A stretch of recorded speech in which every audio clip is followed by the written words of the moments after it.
Hello everyone, this is Abram Malik. Welcome to my YouTube channel number 1 maths. So guys, start करते हैं class 10th की mathematics chapter 4। Chapter 4 है द्विघात समीकरण। नाम में ही बहुत कुछ छिपा है। द्विघात का मतलब होता है दो घात। किसकी? चर की दो घात। चर की दो घात। और समीकरण का मतलब होता है बराबर का साइन होगा। पिछली वीडियो में हमने देखा था दो चर वाली रैखिक समीकरण। उसमें दो चर कहे थे। इसमें एक ही चर होगा लेकिन उसी की घात दो होगी। जैसे एग्जांपल के तौर पे समझते हैं। हमने लिख दिया जैसे एक्स स्क्वायर माइनस के 2x प्लस के 4। इसमें चर कौन है? x। और उसकी घात कितनी है? 2। अधिकतम घात होनी चाहिए। ये है इसकी घात, चर की अधिकतम घात। और द्विघात समीकरण का व्यापक रूप या मानक रूप होता है। ये क्या होता है? ए एक्स स्क्वायर प्लस के बी एक्स प्लस के सी इक्वल टू 0। इस घात की दो की वजह से द्विघात कहलाई और इस बराबर की वजह से समीकरण कहलाई। जहाँ पर ए बी सी जो है ये सब क्या होंगे? वास्तविक संख्या।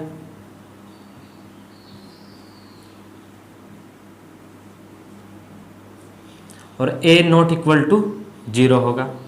इसका क्या मतलब है? अगर a की वैल्यू 0 हो गई तो एक्स स्क्वायर इंटू 0 क्या हो जाएगा? 0। और ये टर्म 0 हो जाएगी सारी। तो क्या बचेगा? बी एक्स प्लस सी, जो द्विघात नहीं कहलाएगी, रैखिक हो जाएगी। तो इसलिए a की वैल्यू 0 नहीं होनी चाहिए। a वास्तविक संख्या कुछ भी हो सकती है 0 के अलावा। ये इसका मानक रूप है और ये व्यापक रूप है। एग्जाम में बहुत बार ये पूछा जा चुका है कि द्विघात समीकरण का व्यापक रूप या मानक रूप क्या होता है। ऐसे लिखते हैं।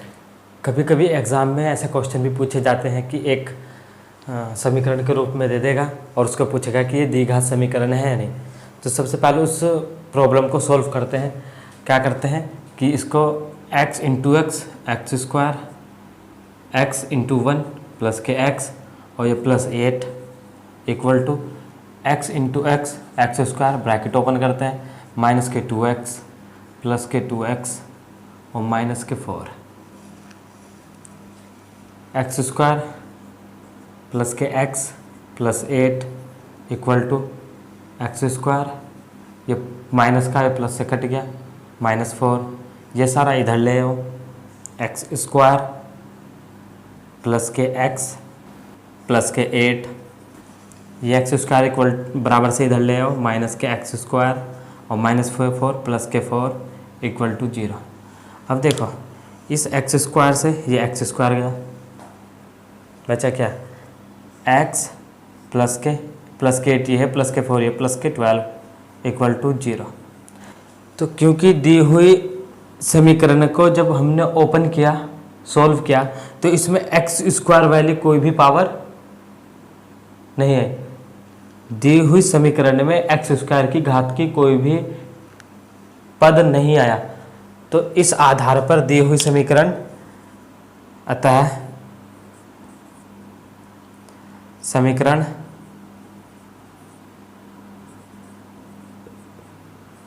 द्विघात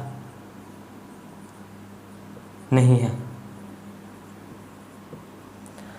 अगर इसमें एक्स स्क्वायर की ये अगर इस फॉर्मेट में आ जाती है, आगे कुछ भी हो सकता था इसके अलावा।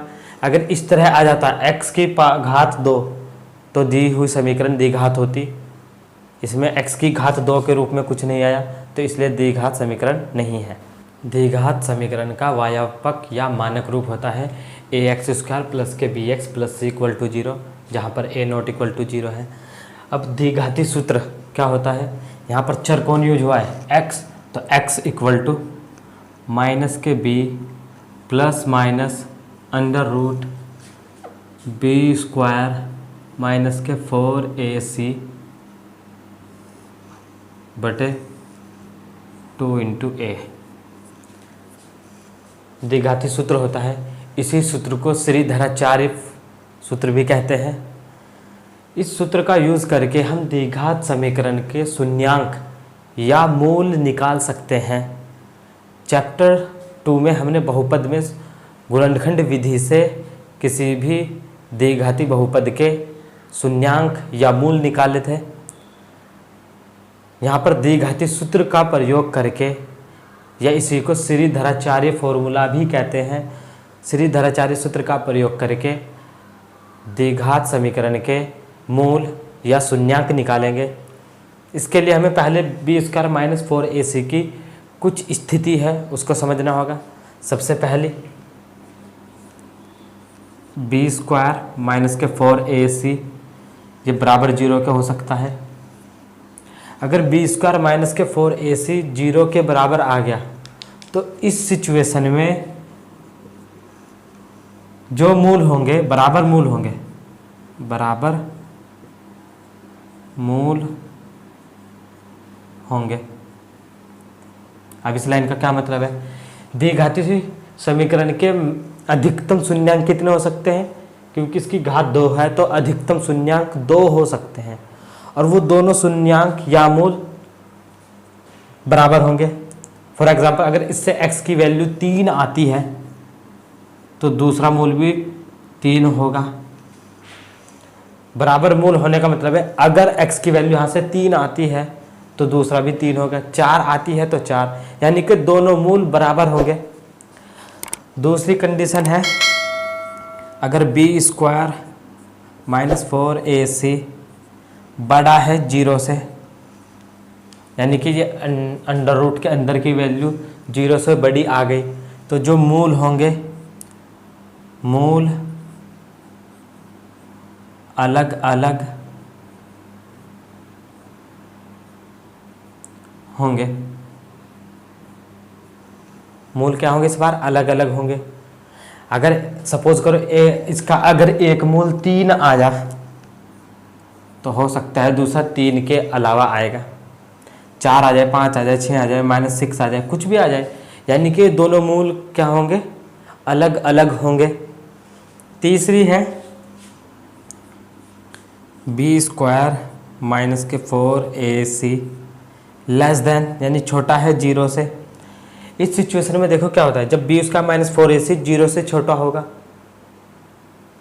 तो अंडर रूट की वैल्यू माइनस में हो जाएगी, और जैसे ही अंडर रूट के अंदर माइनस साइन आता है तो रियल नंबर की कंडीशन सारी ख़त्म हो जाती है। वहाँ पर फिर इमेजिनरी नंबर चलता है, और क्लास 10th में इमेजिनरी नंबर कोई नहीं है आपके पास। आपके पास क्लास 10th में इमेजिनरी नंबर नहीं है, 11th से शुरू होगा, क्योंकि यहाँ पर इमेजिनरी नंबर आ जाएगा, रियल नंबर उसने कहा था a b c ये तीनों रियल वैल्यू होगी, वास्तविक संख्या होगी, तो इसलिए इसके वास्तविक मूल नहीं होते, वास्तविक मूल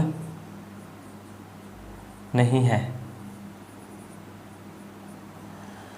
अब आपने पढ़ा भी होगा, इसमें मूल का अस्तित्व नहीं है। रियल नंबर यानी कि वास्तविक संख्या के रूप में इसका अस्तित्व नहीं है, लेकिन इमेजिनरी काल्पनिक संख्या के माध्यम से इसको हम सॉल्व करते हैं। तो वास्तविक मूल नहीं हुआ, यानी कि मूल का अस्तित्व नहीं है। आपकी स्क्रीन पे एक फोटो दिखाई है क्वेश्चन की। ऐसी दो संख्याएं ज्ञात कीजिए जिनका योग 27 हो और गुणनफल 182 हो। हम क्या करेंगे, माना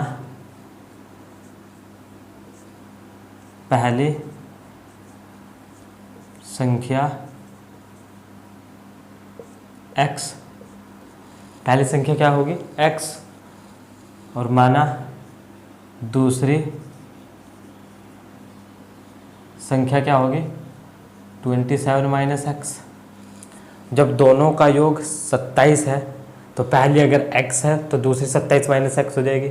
दो नंबर है जिनका योग 27 है, अगर पहला 10 है तो दूसरा क्या हो जाएगा 27 - 10 यानी कि 17। तो ऐसे ही प्रश्नानुसार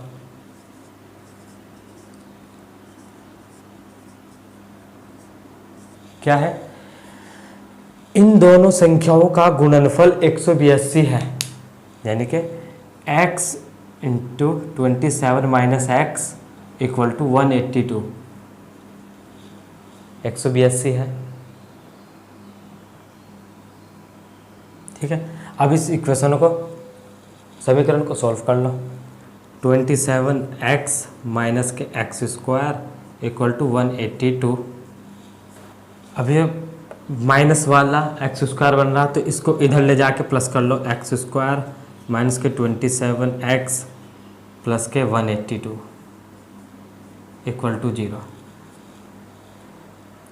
अब इसको आप चाहे तो गुणनखंड विधि से हल कर सकते हो, 2 शून्यांक आएंगे या 2 मूल आएंगे, लेकिन गुणनखंड विधि से हमने बहुपद में सीख लिया था। यहाँ पर हम द्विघाती सूत्र यानी कि श्रीधराचार्य सूत्र को सोल्व करना सीखेंगे। क्या था वो था x बराबर माइनस के b plus minus under root b square minus के 4ac बटे 2a।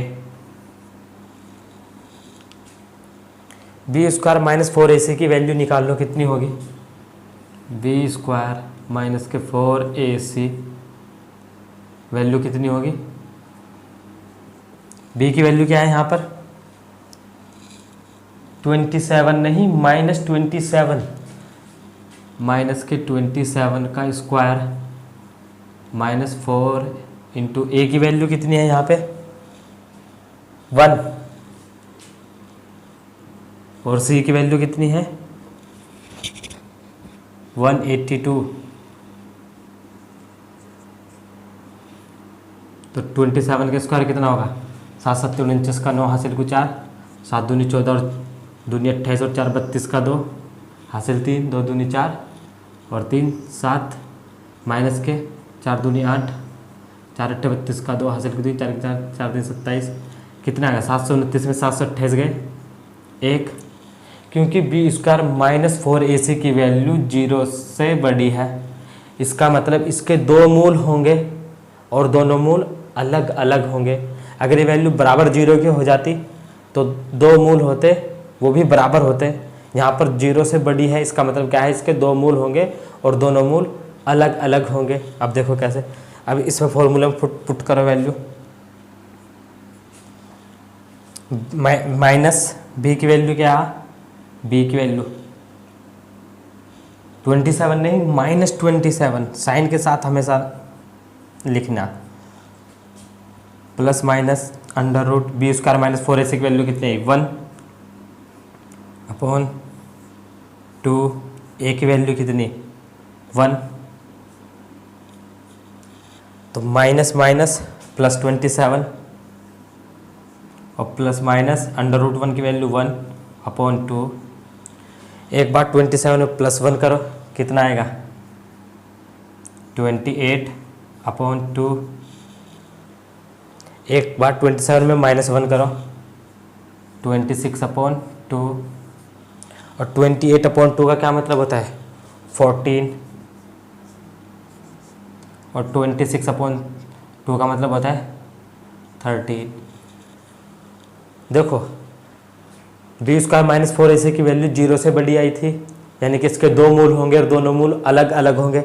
इसके 2 मूल आए, एक 14 एक 13। अब जो सवाल ने कहा था वो भी समझ लो। 2 संख्याएं ज्ञात कीजिए जिनका योग 27 हो। 14 और 13 का योग कितना होता है? 27, और उनका गुणनफल 182 हो। 14 की गुना 13 से करें, कितने बार आएगा? 14 शाम 140, और जो 14 दिया 42, 140 और 42 182।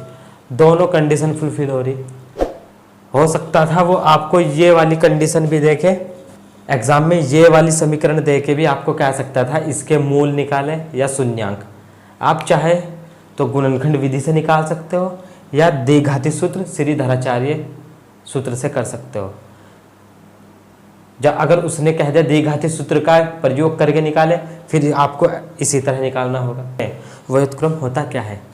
फॉर एग्जाम्पल अगर मैंने लिख दिया एक नंबर 4, मैंने कहा 4 का व्युत्क्रम लिखो, तो सीधा सीधा मतलब है इसका व्युत्क्रम का मतलब है 1/4, क्योंकि इसके बटे में 1 है और व्युत्क्रम का मतलब होता है उल्टा। उसको उल्टा कर दो। फॉर एग्जांपल मैंने लिखा 3/2 और मैंने कहा इसका व्युत्क्रम बताओ, तो इसका व्युत्क्रम क्या होगा 2/3।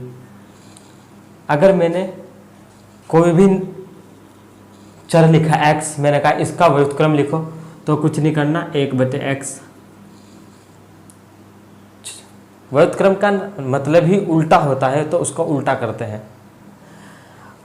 अब समझते पूर्व। पूर्व का मतलब क्या होता है पहले, और जो चीज़ कोई पहले की आयु में बात की गई होगी तो वो हमेशा उसके लिए मैथमेटिक्स में माइनस का साइन यूज होगा, घटाने का साइन।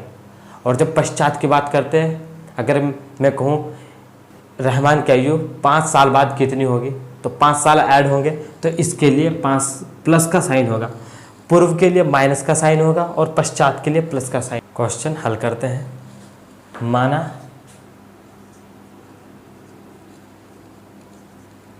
रहमान की वर्तमान आयु क्या है x, 3 वर्ष पहले कितनी होगी, 3 वर्ष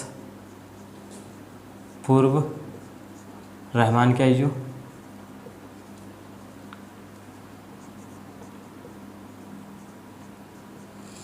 जो वर्तमान थी उसमें से पूर्व के लिए माइनस करेंगे, तो x - 3। 5 वर्ष पश्चात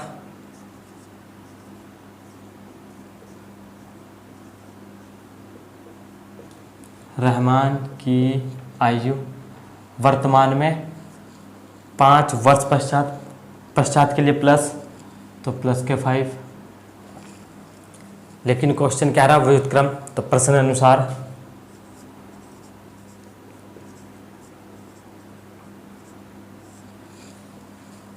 थ्री वर्ष पूर्व आयु का व्युत्क्रम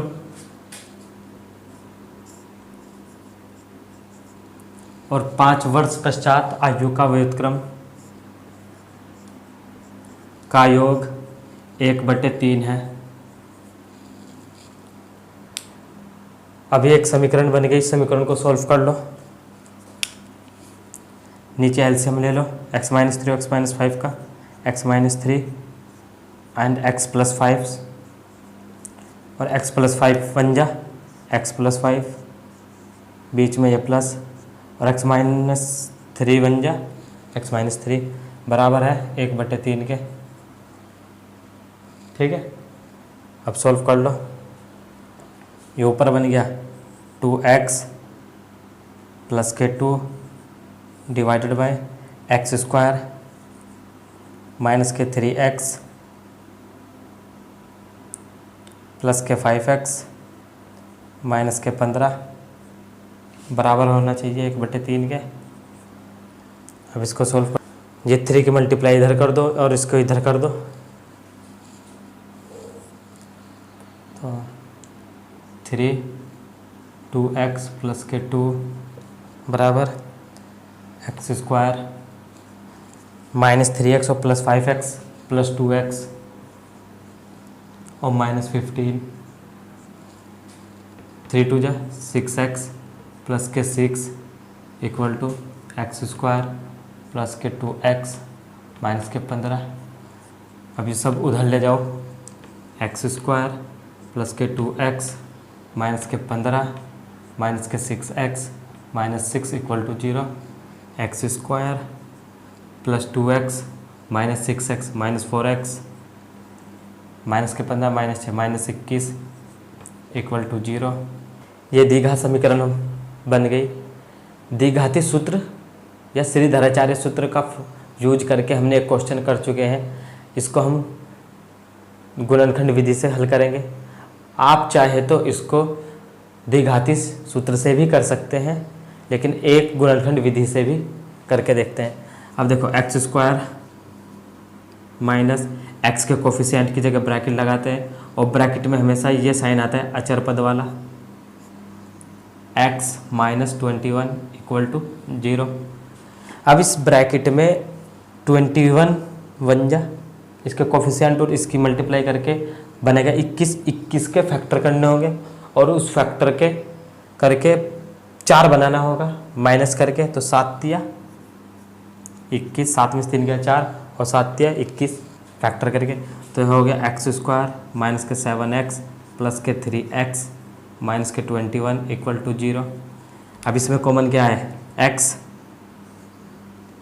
x कॉमन है, अंदर लिख दिया x माइनस 7 प्लस के 3 कॉमन ले लिया उससे आगे x माइनस 7,